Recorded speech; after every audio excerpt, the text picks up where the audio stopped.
Have you ever felt like your love or your English has stopped growing? Like no matter how much you try, everything sounds cold, flat, and foreign? I used to feel that way too, here in Denmark, lost between languages, between hearts. But one ordinary morning changed everything. In this story, I'll show you how a simple cup of coffee, a quiet winter, and a few honest words helped me rediscover love and my voice. The morning that changed everything. It started on a gray Danish morning, the kind where the sky looks like it forgot to wake up. The air was cold enough to make your thoughts shiver. I remember sitting by the kitchen window, holding a cup of lukewarm coffee, staring at the street below where people biked silently through the fog. Everything looked quiet, almost too quiet. My heart felt the same way. That was the day I realized how heavy loneliness can feel, not because I was alone, but because the language between us had started to fade. My partner spoke softly, but his words didn't land. They floated somewhere between my ears and my heart. He nodded, smiled, pretended he understood. But inside, I felt like a visitor in my own life. In Denmark, silence is sacred. People don't fill it with noise, they let it breathe. But for someone still learning how to listen, silence can feel like rejection. I remember thinking maybe love isn't enough when you can't express yourself. Then something small happened. He placed another cup of coffee in front of me. This time warm, steaming, perfect. No words, just a gentle smile. That's when it hit me. Maybe I'd been listening for the wrong language. Maybe understanding isn't always about grammar, but about presence. I realized that morning that love and language both begin with paying attention. The way someone sighs when they're tired.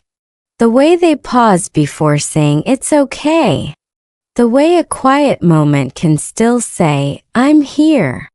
Later, I found a study from the University of Michigan that said people who focus on tone, pauses, and emotion when learning a language improve their comprehension twice as fast.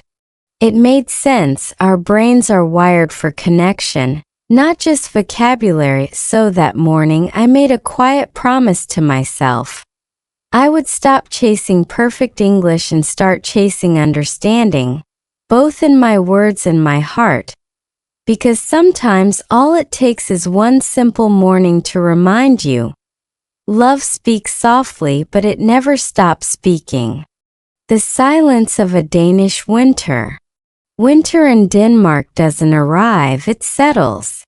It creeps in slowly, like a polite guest who decides to stay forever. The days shrink until you forget what sunlight feels like. The streets become whisper quiet, and even the air seems to hold its breath. That silence can be peaceful, or it can feel like a wall closing in. When I first moved here, I thought silence meant something was wrong. Back home, silence between two people usually meant distance. In Denmark, it means comfort. But I didn't know that yet. I kept filling the space with words, nervous laughter, small talk that didn't land. My partner would just smile, nod, and sip his tea, calm, patient Danish. Meanwhile, my mind screamed in English, say something. Anything. It's strange how noise can come from the inside. Even when the world outside is quiet, your own thoughts can become too loud. I remember standing by the window one dark afternoon, watching snowflakes fall like tiny apologies. I thought, maybe I'll never feel fluent. Not in English, not in love. Then I learned something fascinating. Silence actually helps your brain learn faster. According to cognitive studies at the University of Sussex, Quiet moments allow the brain's default mode network to process new information deeply, like hitting save on an emotional memory.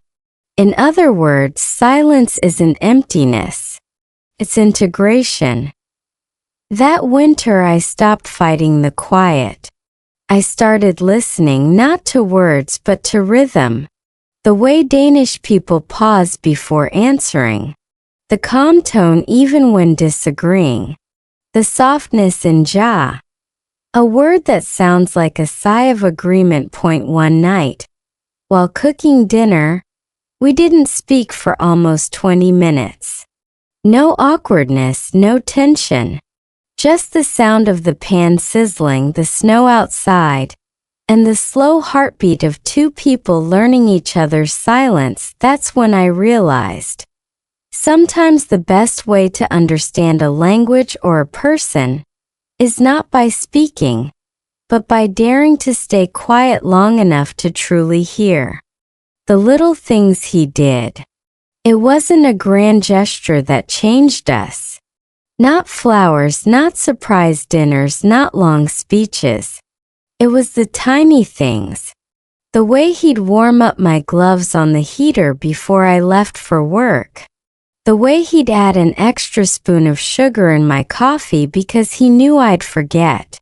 Or how he'd wait for me to finish my broken English sentences. Without rushing, without correcting, just listening. At first, I didn't notice. I was too busy worrying about pronunciation, about sounding smart, about not mixing up beach and bitch. But one morning I watched him quietly clean the snow off my bike seat while I stood inside tying my scarf. And something in me softened. It was the simplest act of love. No words, no performance. Just kindness translated into motion. That's when I realized. Love, like language, lives in repetition. It's not what we say once, but what we do again and again. Just like practicing English, one sentence at a time, one mistake at a time, one brave try at a time. A psychology paper from Harvard once said that consistent small gestures create stronger emotional bonds than rare, dramatic ones. Our brains trust patterns, not promises. And when I thought about it, that's exactly how language works too. You don't learn by cramming, you learn by showing up daily, repeating, refining, forgiving your errors. So I began to pay attention. When he said good morning, I noticed how soft the G sounded. When he whispered thank you, I repeated it under my breath until it felt natural. Slowly, the rhythm of daily life became my language teacher. And something shifted. My fear of sounding foolish started to fade. Because even if my words weren't perfect, my heart was finally speaking the same tempo as his. Sometimes you don't need someone to correct your grammar. You just need someone who listens to your effort and answers with a smile. Lost in translation. Here's the funny thing about living between two languages. Sometimes your mistakes become your best stories. Like the time I told my partner's mom, in my best Danish accent, "Jegger gravid," thinking it meant, "I'm happy." It actually means, "I'm pregnant." Her face froze mid-smile. Mine froze forever. Or the time I tried to compliment a friend's cooking and accidentally said, "Your soup tastes like socks." I meant salt. Everyone laughed for days. I laughed too, eventually. At first, these mistakes made me want to give up. Every wrong word felt like a bruise on my confidence. I kept thinking, why can't I just sound normal? But the more I lived here, the more I realized people didn't care about my accent. They cared about my effort. In fact, There's a study from Cambridge that proves when non-native speakers make small mistakes but keep speaking confidently, native listeners actually find them more relatable, because it signals authenticity, not failure.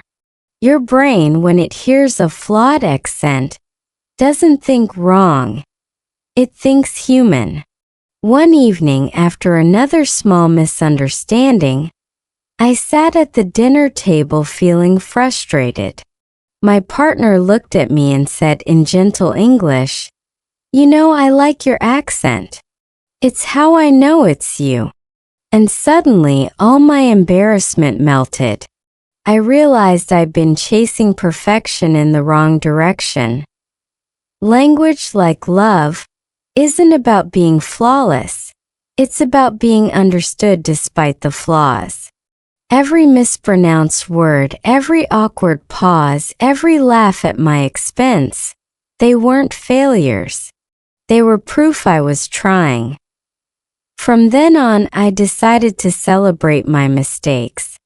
Each one was a souvenir, a tiny story of courage. Because when you're brave enough to sound silly, you're already fluent in the language of connection. So yes, sometimes I still say weird things. But at least now when people laugh, I laugh with them. And that's the kind of translation no dictionary can teach. The language of kindness. One afternoon, after another long day of language confusion, I sat on a park bench in Aarhus, frustrated, frozen, and a little bit heartbroken. Around me, Danish families chatted softly, their words flowing like calm water. I understood almost nothing, but I noticed something else. Their faces, their smiles, the way they looked at each other with softness, not noise. That's when it hit me. Maybe the language I really needed wasn't English or Danish. Maybe it was kindness, because kindness translates everywhere. You can whisper it, gesture it, or even stay silent, it still gets through. Once I dropped my grocery bag on the icy sidewalk, apples rolling everywhere. Before I could even move, two strangers stopped, smiled, and helped me pick them up. No words exchanged, just tact and shared laughter. That small act melted more than snow. It melted my fear of belonging. Psychologists call this emotional resonance, the invisible language of connection. Studies show that empathy activates the same neural circuits as spoken communication. In other words, your brain doesn't need grammar to feel understood. From then on, I started noticing how kindness shapes speech.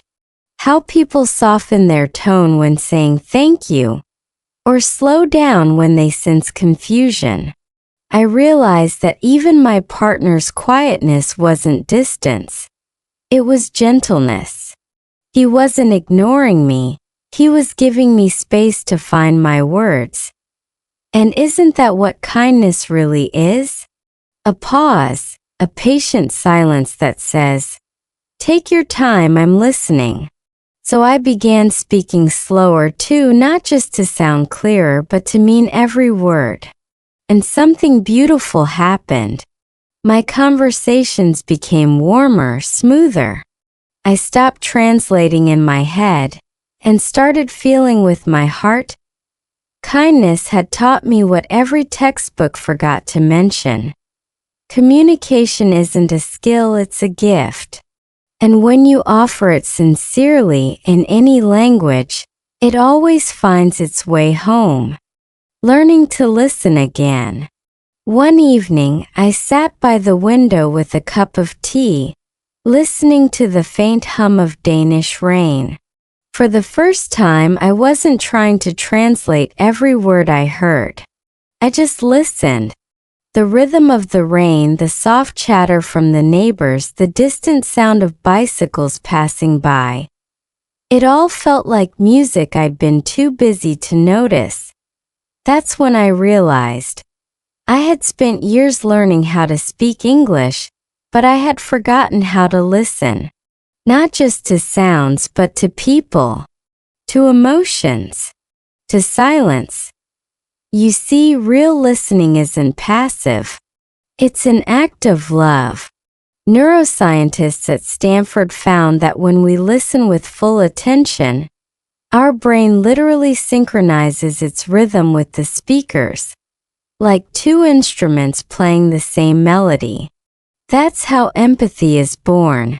Not from words, but from resonance. So I started to retrain my ears. Instead of focusing on vocabulary lists, I listened to voices.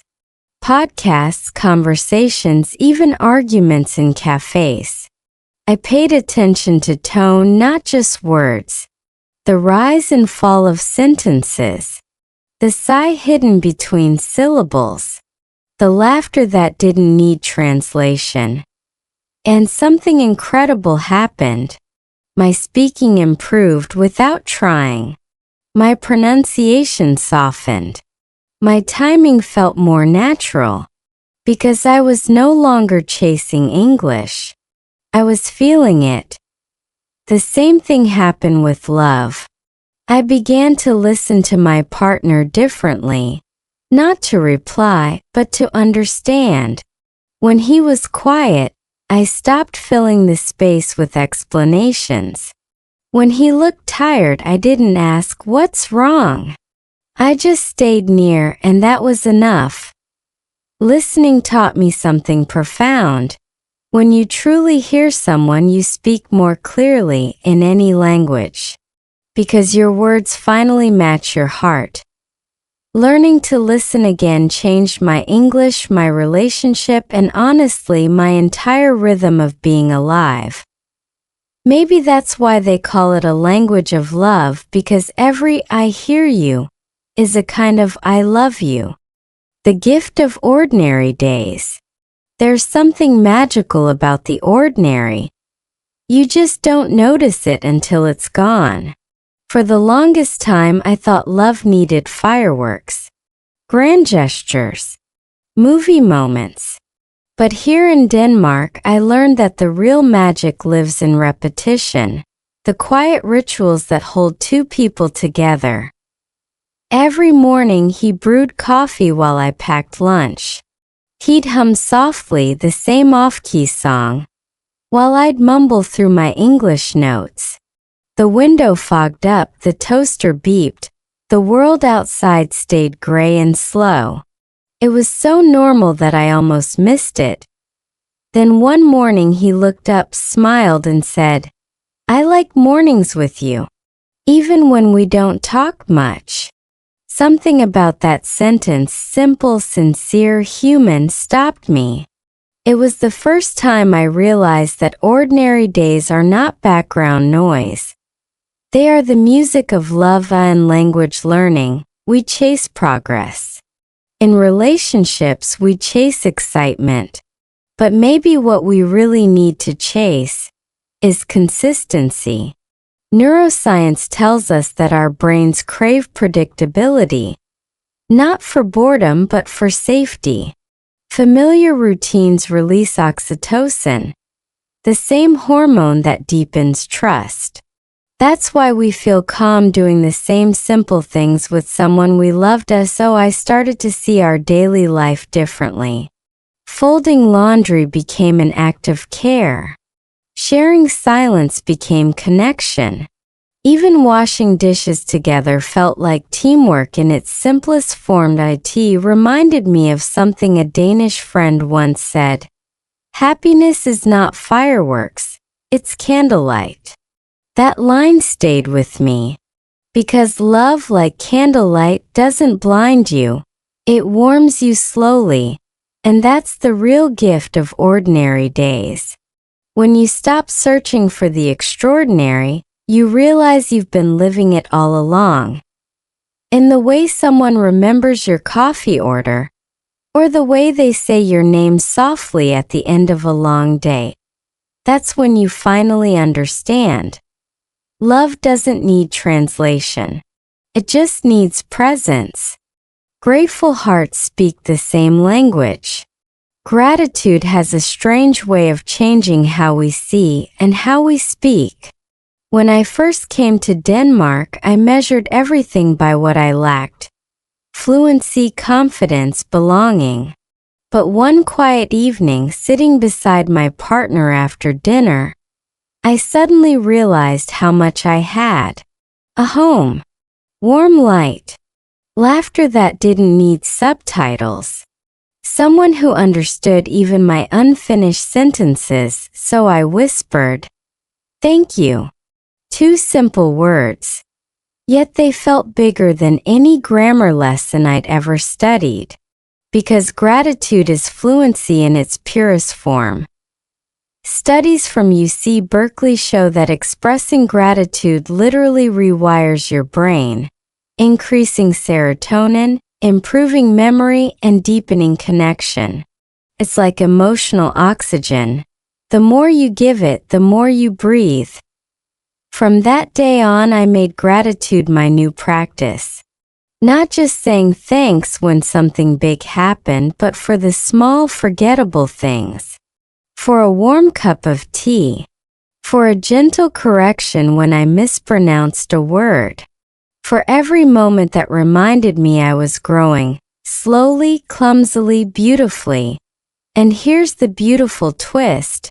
The more grateful I felt, the more fluent I became. Because my voice carried warmth, not fear. My sentences were imperfect, but my heart sounded clear. Gratitude had turned into a bridge between languages, between people, between hearts. Now, when I speak English or Danish, I no longer chase perfection. I chase connection. And when I look at my partner, the person who once had to translate my silences, I see how far we've both come. So if you ever feel lost, in love, in language, in life, start with gratitude. Because grateful hearts always find their way back. They speak softly, honestly, and universally. And maybe, just maybe, that's the only language the world really needs.